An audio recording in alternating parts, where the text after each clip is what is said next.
semuanya, balik lagi sama gue Owen di FPL 62. Pada video kali ini gue akan ngebahas mengenai Game Week 26, Game Week yang menurut orang-orang merupakan double Game Week terbesar di season ini, di mana kita harus all out atau kita harus benar-benar menyerang di Game Week ini.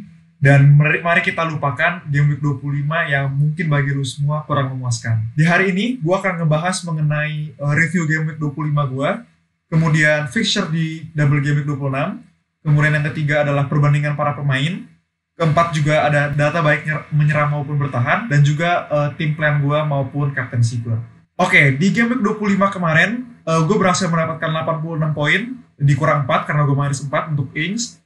Gue cukup puas karena gue di atas rata-rata, di mana orang banyak yang wildcard tapi kurang memuaskan, walaupun gue tahu mereka pasti akan ngincer jangka panjangnya.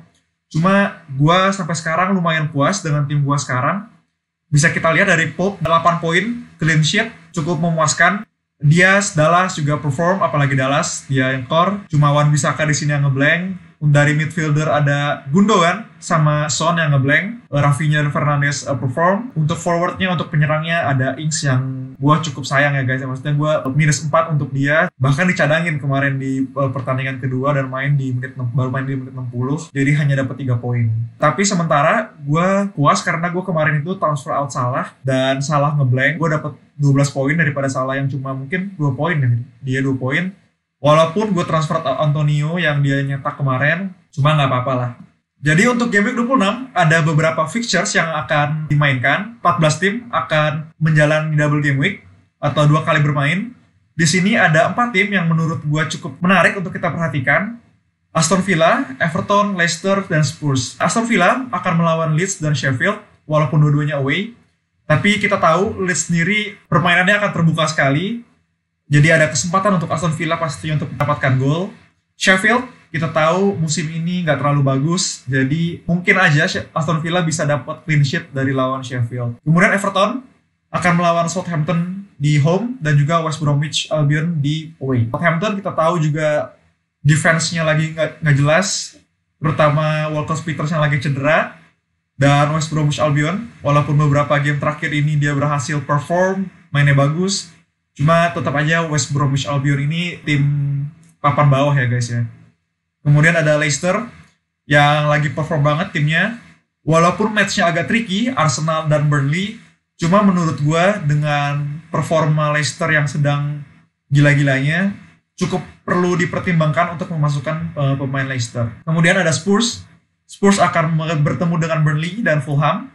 Burnley di home dan Fulham away. Walaupun kita tahu Spurs lagi jelek banget performanya beberapa waktu ke belakang. Cuma tetap aja Burnley sama Fulham merupakan match yang bagus banget buat Spurs. Terutama Kane juga udah balik. Harusnya dia bisa kasih involvement atau kasih performa yang terbaik lagi buat Spurs. Kemudian pastinya dari tim-tim tadi ada pemain-pemain yang perlu kita pertimbangkan. Salah satunya ada 2 midfielder dari Leicester. Yang pertama adalah Barnes dan Maddison.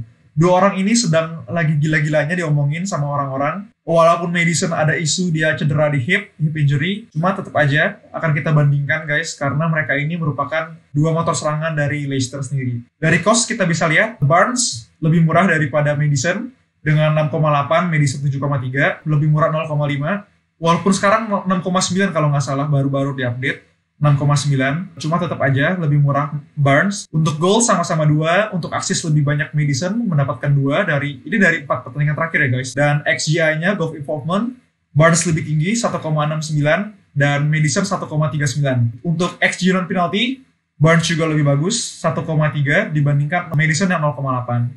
Chance created-nya sama-sama 7. Jadi menurut gue dari data 4 pertandingan terakhir, Barnes lebih worth it untuk dibeli, terutama apalagi Maddison lagi ada isu cedera. Kemudian ada 3 penyerang yang sedang dibanding-bandingkan terus-menerus, yaitu Vardy, Kane, dan Calvert-Lewin. 3 penyerang ini akan bermain 2 kali.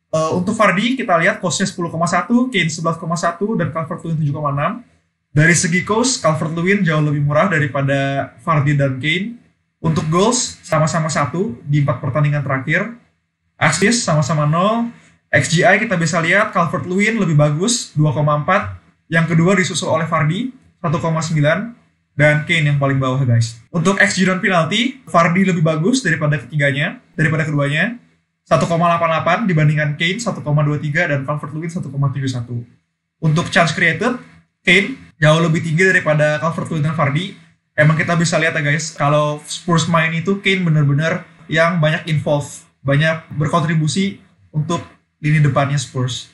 Jadi menurut gue, dengan harga 7,6, Calvert-Lewin cukup worth it untuk dibeli, dipertimbangkan. Cuma tetap aja kita nggak bisa hilangkan begitu aja Vardy dan Kane.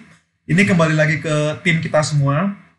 Kalau kita percaya bahwa Spurs atau punya dua aset Spurs bisa menguntungkan kita, why not? Dan untuk Vardy, menurut gue, kalau lu udah punya Barnes dan lu cukup happy dengan itu, gak perlu masukin Vardy, menurut gue it's okay karena Barnes juga involvementnya juga cukup tinggi guys. Jadi balik lagi ke masing-masing tim, tapi menurut gue Calvert-Lewin ini must have di game week ini. Untuk defender, ada 3 pemain dari tim-tim yang akan bermain double game week. Ada Ding dari Everton, target Aston Villa, dan juga Castagne dari Leicester. Kita lihat sendiri dari harga target paling murah guys. Jadi target ini 4,9 dibandingkan Castagne 5,7 dan Ding 6,1. Untuk goal attempt-nya Ding lebih bagus 3, sedangkan chance created-nya Castagne jauh lebih bagus 4, dan juga XGI-nya target lebih tinggi dengan 0,41, dan 4 pertandingan terakhir Aston Villa berhasil mendapatkan 2 clean sheet.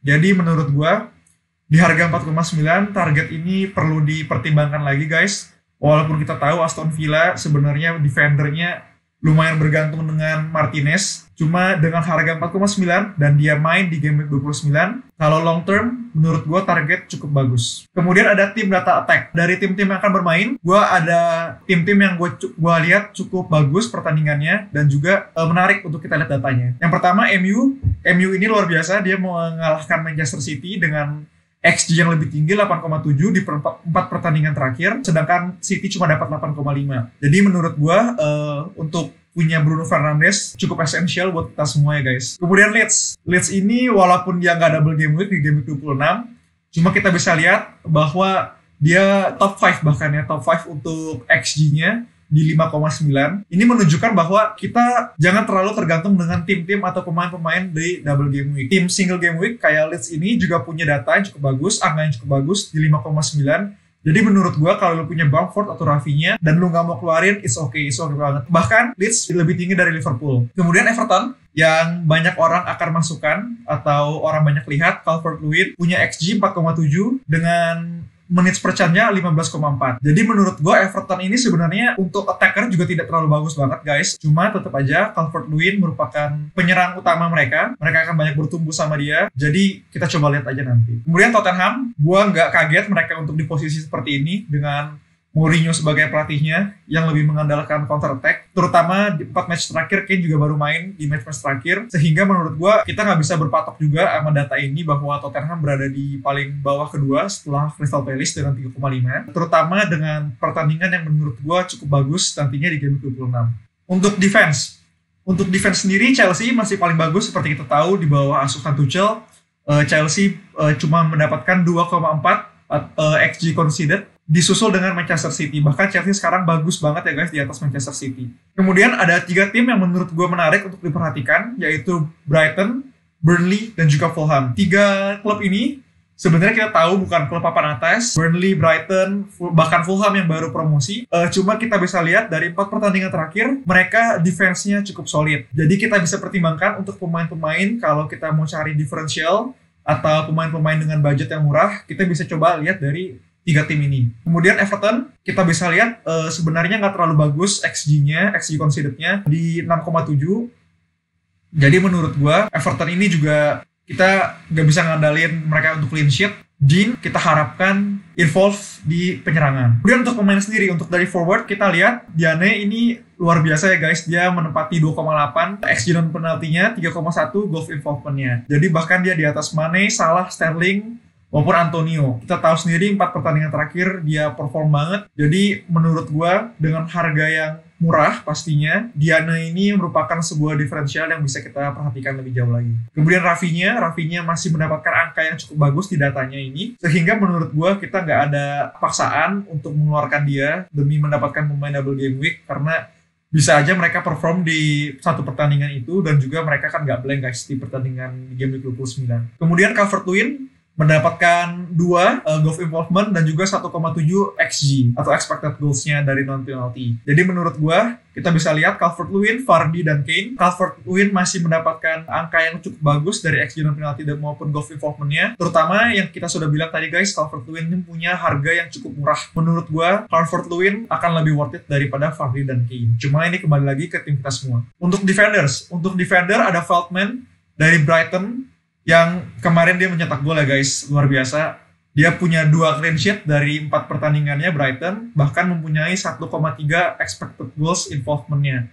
Dan juga ini ketiga paling tinggi di bawah TAA dan juga Shaw. Jadi menurut gua, Veltman bisa lu lihat lagi. Ini juga kalau nggak salah satu watchlist gua guys. Jadi terutama dia nggak blank di game week 29 kalau lu pada udah nggak ada free hit. Kemudian ada Aina dari Fulham yang kita tahu juga 4 match terakhir perform banget. Alonso menurut gue ini bisa jadi pembeda, walaupun Chelsea 4 pertandingan yang cukup sulit, cuma menurut gue Alonso, kalau lu nonton pertandingannya, dia maju banget, dia support Werner, bahkan menurut gue Alonso ini lebih efektif daripada winger-winger lainnya, jadi layak untuk dipertimbangkan. Kemudian masuk ke watchlist, jadi gue ada watchlist defender yaitu Veltman dengan harga 4,3, dengan 4 match terakhirnya 7 goal attempt, 3 shot on target, 2 clean sheet, dan 1,21 XGI-nya.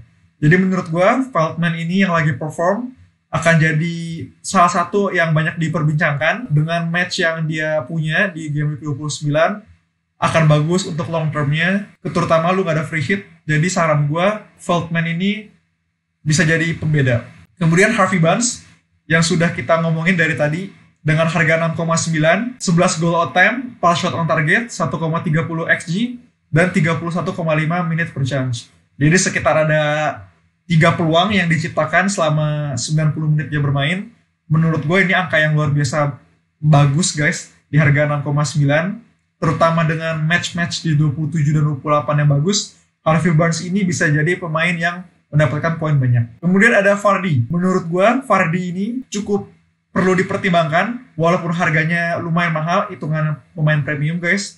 Tapi dengan 10 goal time, 5 shot on target, 1,88 expected goals, dan 29,7 minutes per chance, Vardy ini merupakan pemain atau striker andalan dari Leicester yang kita bisa tahu sendiri bagaimana involvement Vardy sendiri untuk tim Leicester dengan goal insting yang begitu tingginya. Jadi menurut gua, Vardy ini bisa jadi pembeda bahwa kalau kita tuh gak harus punya Kane, jadi kita bisa lihat juga ke Vardy atau bahkan DCL. Tadi 3 watchlist gue, sekarang kita akan lihat game plan gue. Oke guys, ini tim gue sekarang. Jadi dengan gue rencananya akan menggunakan bench boost di game week 26, pastinya gue ingin mendapatkan sebanyak-banyaknya pemain yang bermain 2 kali atau double game week. Jadi gue pastinya akan menjual Grealish karena dia cedera guys. Jadi gue akan lepas dia. Dan juga gue akan menjual Ryan, di mana gue akan mengganti Ryan sama kiper yang gue rasa akan bermain 2 kali. Menurut gue Martinez bisa jadi pilihan dengan match yang begitu bagus. Martinez bisa jadi pelapis dari Pope, atau bahkan Martinez yang bermain menggantikan Pope di 27 dan 28. Dan untuk midfielder sendiri, seperti yang gue tadi udah bilang, gue cukup impress dengan data-datanya dari Barnes. Jadi gue rasa gue akan memasukkan Harvey Barnes di sini untuk menggantikan Jack Grealish. Sementara kayak gitu untuk transfer plan gue masih nggak tahu apakah gue mau untuk mempertahankan 3 pemain Leeds ini, tapi gue rasa gue akan mempertahankannya guys, karena gue rasa gue cukup happy dengan permainan dia kemarin, dan Rafinya Bamford cukup konsisten menurut gue. Jadi gue belum tahu apakah gue akan lepas dia ataupun tidak, tapi gue bahkan lebih tertarik untuk melepaskan Danny Ings. Danny Ings sendiri walaupun dia akan mendapatkan double game week di 27, cuma gue rasa Sheffield dan Manchester City bukan pertandingan yang begitu bagus, terutama Manchester City dari Danny Ings sendiri, sehingga kayaknya gue akan menggantikan Danny Ings ini mungkin Vardy ataupun Kane. Kalau Kane, gue akan mendapatkan masih cukup uang, gue akan punya sisa 2 di sini di bank. Cuma gue nggak tahu apakah gue berani untuk double up buat 2 pemain Spurs dengan dari data-data yang kita udah sajikan tadi guys. Kalau Vardy, gue akan mendapatkan 3 di bank gue. Jadi menurut gue akan lebih condong ke Vardy daripada Kane. dengan uang yang lebih baik juga di bank gue, sehingga gue akan double sama Leicester dengan pertandingan yang bagus 27-28 daripada Kane. Cuma gue nggak tahu gue berani apa enggak untuk nggak memainkan Kane. Seperti kita tahu banyak banget manajer yang rencananya akan bahkan triple captain Kane. Gue nggak tahu itu, jadi tapi yang udah gue bisa pastikan adalah gue akan mengganti Ryan sama Jack Grealish. Mungkin Martinez dan Barnes merupakan pilihan yang tepat bagi gue, guys. Jadi sekian video dari gue, semoga lu suka. Kalau lu suka jangan lupa like, komen, dan juga subscribe. Thank you.